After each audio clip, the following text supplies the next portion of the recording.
কুড়িগ্রামে 10 foot দৈর্ঘ্যের অজগর সাপ উদ্ধার। গাছের উপরে উঠে শুয়েছিল আস্ত অজগর সাপ। দেখে হতবাক স্থানীয়রা।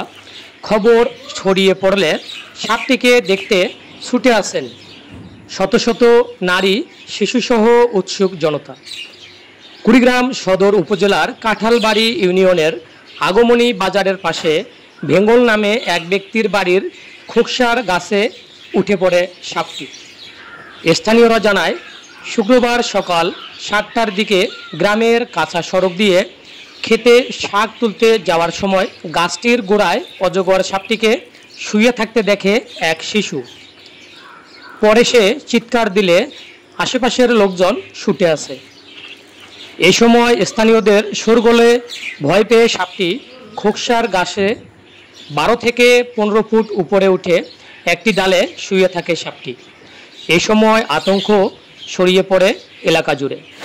অজগর সাপ গাছে ওঠার খবর ছড়িয়ে পড়লে সাপটিকে এক নজর দেখার জন্য ছুটে আসে বিভিন্ন বয়সের শত শত মানুষ। স্থানীয়রা জানায়, এর আগে অজগর সাপ গাছে ওঠার ঘটনা দেখেননি তারা। অত্র এলাকায় বন জঙ্গল না থাকলেও বিগত সময়ের কোনো বন্যায় পার্শ্ববর্তী ধরলা নদী থেকে সাপটি উঠে আসতে পারে বলে ধারণা তাদের।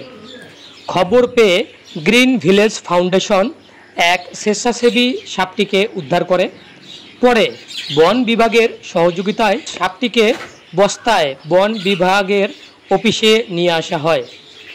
আলোচনা করে সাপটিকে নিরাপদে স্থানে অবমুক্ত করার কথা জানান তারা।